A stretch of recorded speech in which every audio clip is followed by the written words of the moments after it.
निवडा. पहिला question, optional function of government. सरकारचे ऐच्छिक कार्य. सरकारच्या मनावर आहे, सरकार ऑप्शन सरकारला वाटत करेल नाही तर नाही. असे दोन कार्य कोणते? यात आहे का कोणते कार्य? बघा, सगळ्यात पहिलं काय? Protection from external attack. परकीय हल्ल्यांपासून संरक्षण हे सरकारचं सक्तीचं कार्य आहे, हे तर नाही आहे. Provision of education and health service and provision of social security. म्हणजे बी अँड सी हे दोन कार्य काय आहेत? सरकारचे ऐच्छिक कार्य आहेत. ऑप्शनल फंक्शन्स ऑफ गव्हर्नमेंट कोणते दोन आहेत? B and C. Provision of education and health service, provision of social security. म्हणजे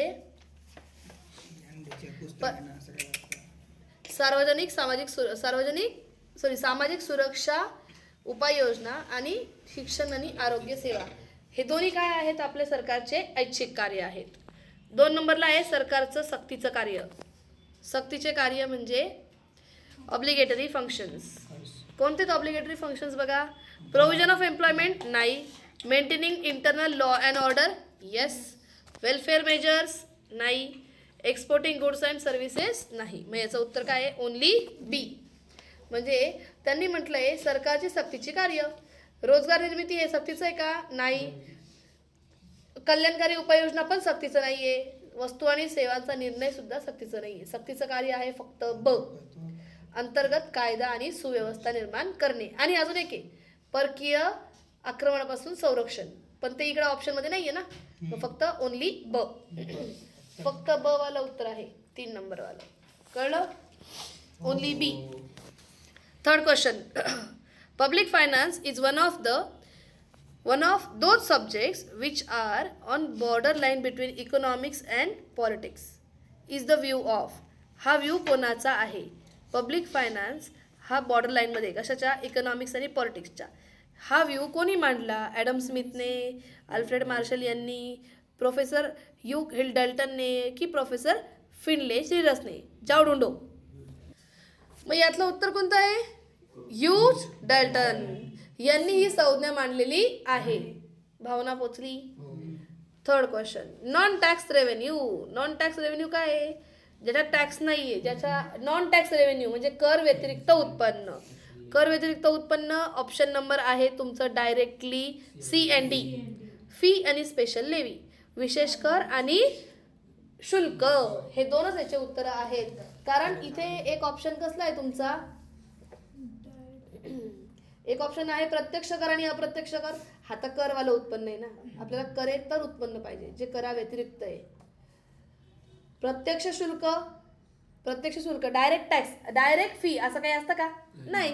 म्हणजे हे पण ऑप्शन नाहीये. शुल्क आणि दंड म्हणजे फीज अँड फाईन्स, हो हे आहे.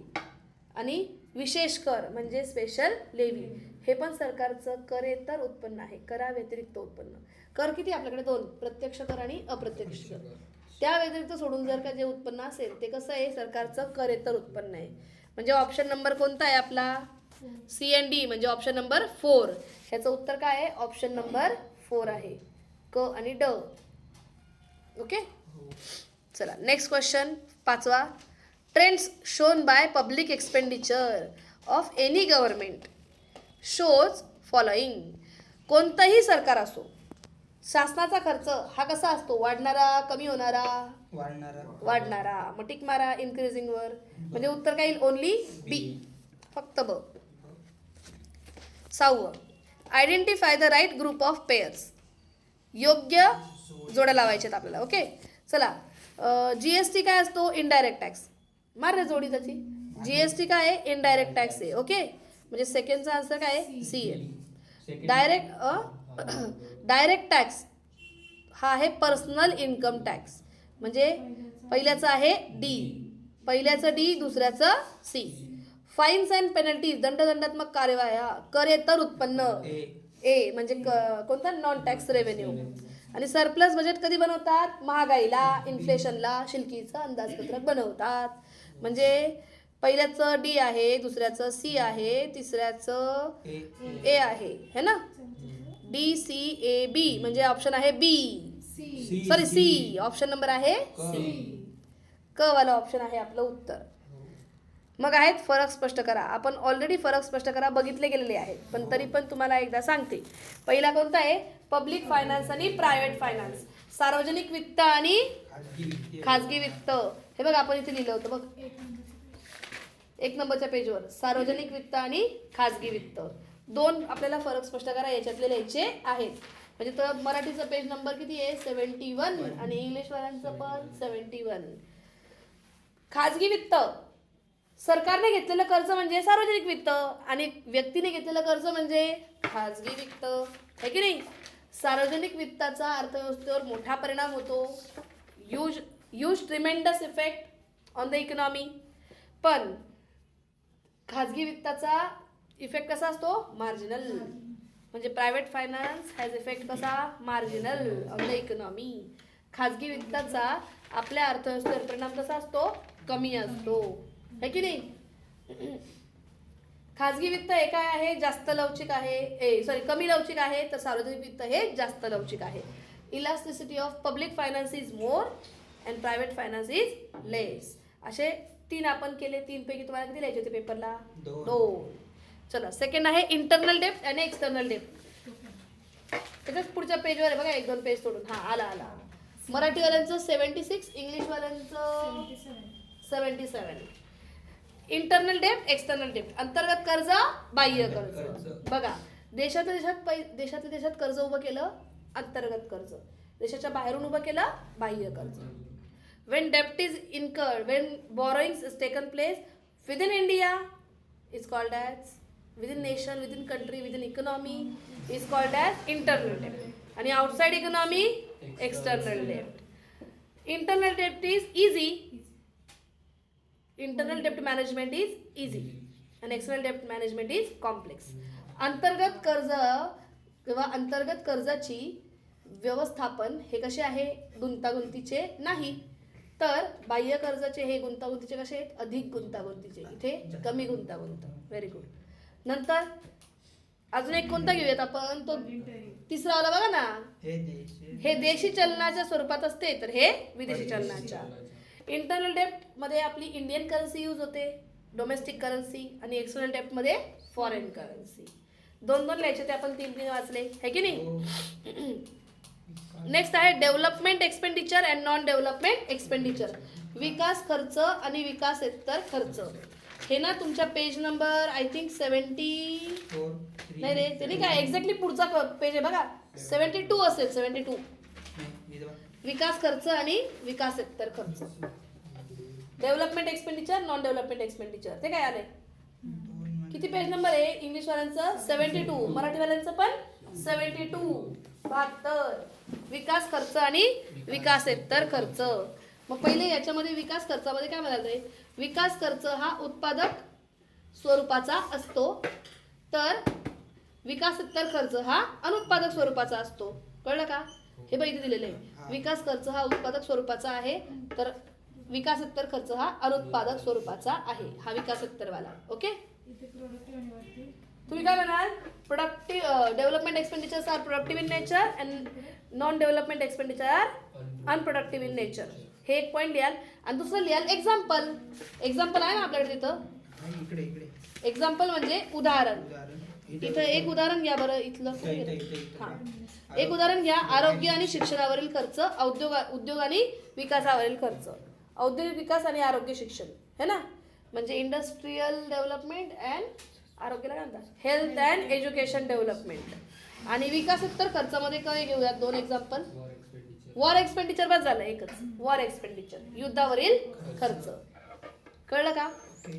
नेक्स्ट आहे special assessment and special levy. त्याचाच पुढचा पेज नंबर आहे. हे बाई स्पेशल लेव्ही आहे ही, आणि ही स्पेशल असेसमेंट कुठे गेली? अधिभार. हा बघा 3 नंबर आणि 6 नंबर बघा. पेज नंबर किती माहिती का? 74. इंग्लिश मराठीवाल्यांचं 74 वर 3 नंबर आहे आणि 75 वर 6 नंबर. दिसला का? दिसला का? यार भेटला का? हो म्हणशील कधी? इकडं 3रं आणि इकडं 6वं. इंग्लिश वाल्यांचं कुठे आहे? सेम तसंच आहे ना, डायरेक्ट 75 पेजवर आहे 3रं आणि 6वं, है ना? मग आता याच्यामध्ये तुम्ही काय लिहाल बरं, इकडे वगैरे, शासनाच्या विशिष्ट भागातील रहिवाशांना दिलेल्या विशेष सुविधांबद्दल नागरिकांनी दिलेला मोबदला म्हणजे विशेष अधिभार होय. इथे सुविधांबद्दल मोबदला असतो, त्याला विशेष अधिभार म्हणतात. ओके. आणि विशेष कर बद्दल काय म्हटलंय, ज्या वस्तूंचा उपभोग नागरिकांच्या आरोग्यासाठी हितासाठी हानिकारक आहे अशा वस्तूंवर हा कर लागतो. भावना पोचली का? आणि मराठीवाले एक्झाम्पल बघून घ्या. चला, इकडचं एक्झाम्पल आहे रस्त्यावरचा कर्ज, ऊर्जा कर्ज, पाणी पुरवठा कर्ज, पाणी पुरवठा शुल्क. कळलं का? पाणीपट्टी, घरपट्टी. कळलं का? आणि तिकडचं एक्झाम्पल काय आहे, विशेष करवरचं एक्झाम्पल काय आहे, मद्य, अफू आणि इतर अंमली पदार्थांवरचा कर. इंग्लिशवाले special assessments are taken for facilities provided by government to the citizens of nation. Okay. Example काय त्याचं, road tax, energy tax. Okay, energy water tax. आणि सेकंड काय आहे, स्पेशल लेवी आहे. स्पेशल लेवी काय आहे, it is charge on specific goods and services which are harmful for human body consumption. भावना पोचली का? एक्झाम्पल काय आहे, tax on opium and wine and alcoholic product or intoxicant. दारू वगैरेला इंटॉक्सिकंट म्हणतात ते. ओके. अंमली पदार्थ आमच्याकडे इथं म्हटलंय, तुमच्याकडे इंटॉक्सिकंट म्हणायचं. ओके. चला, आणि लास्ट आहे डायरेक्ट टॅक्स, इनडायरेक्ट टॅक्स. त्याच्या आधी आहे बघा, आधी 73 पेज नंबरवर आहे. इंग्लिशवाल्यांचं 74 आहे. डायरेक्ट टॅक्स, इनडायरेक्ट टॅक्स आहे. डायरेक्ट इनडायरेक्ट बघ ना, डायरेक्ट प्रत्यक्ष अप्रत्यक्ष. हा, इकडे प्रत्यक्ष आणि अप्रत्यक्ष. 74 पेज नंबरवरच आहे आपलं पण मराठीवाल्यांचं. प्रत्यक्ष कर आणि अप्रत्यक्ष कर. जो व्यक्तीच्या प्रत्यक्ष उत्पन्नावर किंवा संपत्तीवर लागतो त्याला म्हणतात प्रत्यक्ष कर. Direct tax is directly levied on income और wealth of the person, and indirect tax are levied on specified goods and services. Indirect taxes goods आणि सर्व्हिस वर लागतात राजा. अप्रत्यक्ष कर हा वस्तू आणि सेवांवर लागतो. उदाहरण प्रत्यक्ष कराचं काय, उत्पन्नावरील कर आणि संपत्ती कर. उत्पन्न कर आणि संपत्ती कर, income tax and wealth tax. आणि इकडे एक्झाम्पल काय आहे, जीएसटी अँड कस्टम ड्युटी. वस्तू आणि सेवांवरील कर आणि कस्टम ड्युटी. भावना पुचली का? याच्यानंतर पुढच्या पेज नंबरवर काय आहे, सहमत व असहमत. थांबा हा, एक मिनिट, माझं पेज गायब झालं. अरे हे काय आलं मध्ये, थांबा एक मिनिट थांबा. चला, प्रश्न तिसरा. प्रश्न तिसरा काय आहे, प्रश्न तिसऱ्याचं नाव काय, सहमत असहमत स्पष्ट करा. Agree disagree with reason. चला, पहिला क्वेश्चन. हा, कारण पण लिहायचं. मग पहिलं काय आहे, obligatory function is only function of government. सरकारचं फक्त सक्तीचं कार्य एकच आहे का रे सरकारला? नाही. या विधानाशी मी असहमत आहे. या विधानाशी मी असहमत आहे. I disagree with this statement. चला, obligatory function is the only function of government. म्हणजे सक्तीचे कार्य हे सरकारचे एकमेव कार्य आहे? नाही. सक्तीचं कार्य एकमेव कार्य नाही आहे. सरकारचे दोन कार्य आहेत, एक सक्तीचं आणि एक सक्तीचं आणि ऐच्छिक कार्य. या विधानाशी मी असहमत आहे, कारण सरकारचं सक्तीचं एकच कार्य नाही, सरकारकडे ऐच्छिक कार्य सुद्धा आहे. कळलं का? समजलं का? कारण लिहिता येईल ना, एक वाक्य लिहायचं. या विधानाशी मी असहमत आहे, I disagree with this statement. मग खाली लिहायचं. खाली कसं लिहिशील, सक्तीचे कार्य हे शासनाचे एकमेव कार्य नाही. कळलं का? हे पहिलं वाक्य आहे. हे कारण नाही वाटत आहे, पण तरी लिहायचं, मार्क वाढतात ना. काय लिहाल, obligatory function is not single function of the government because government also performs optional functions. कारण सरकार ऐच्छिक कार्य सुद्धा करते. उदाहरणार्थ आरोग्य शिक्षण पुरवणे, हे की नाही का, आरोग्य आणि शिक्षण पुरवणे. एक्झाम्पल देऊन टाकायचं. For example, providing health and education services, welfare services. भावना पोचली.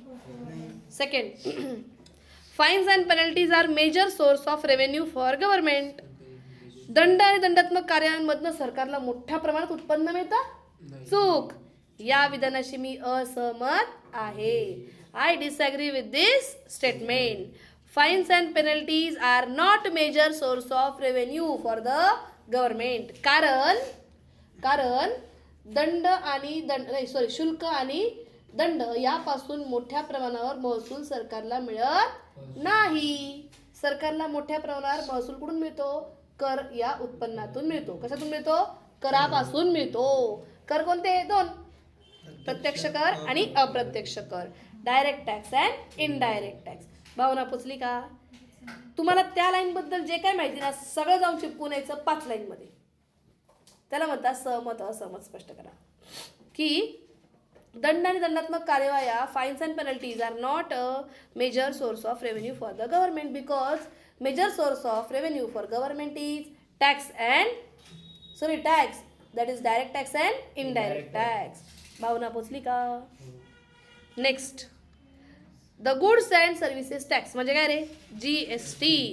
Goods and services tax.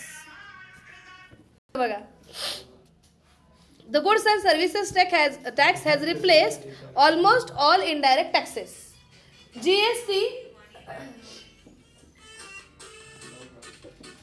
नाही अरे, the goods and services tax has replaced almost all the indirect taxes in India.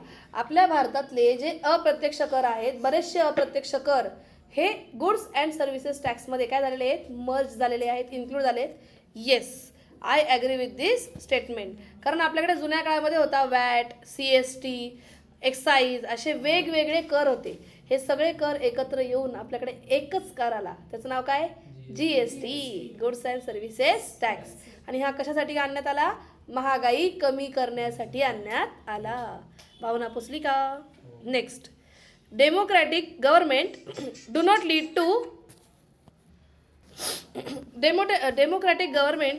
lead to increase in public expenditure. लोकशाही सरकारामध्ये शासनाचा खर्च वाढत नाही असं आहे का? नाही. या विधानाशी मी असहमत आहे. कारण जिथे डेमोक्रॅटिक असते, डेमोक्रेसी असते, जिथे लोकशाही असते तिथे ऑटोमॅटिकली शासनाचा निवडणुकांवरचा खर्च वाढतो. म्हटल्यावर शासनाचा खर्च हा वाढणारच आहे. भावना पोचली का? चौथ्या विधानाशी मी असहमत आहे. तिसऱ्याचं काय मग? तिसऱ्याचं काय? सहमत होतो. Next, public finance is most elastic than private finance. सहमत आहे आपण. या विधानाशी पण आपण सहमत आहे. कारण खाजगी वित्तापेक्षा सार्वजनिक वित्त होय सर्वात जास्त काय असते? लवचिक असते. जसे जेव्हा वाटेल तेव्हा आपण सरकार कर्ज फेडूही शकतं आणि सरकार कर्ज उभंही करू शकतं. भावना पोचली का? नंतर तुम्हाला फक्त या पॅराग्राफचे काय लिहायचे? प्रश्नांची उत्तरं.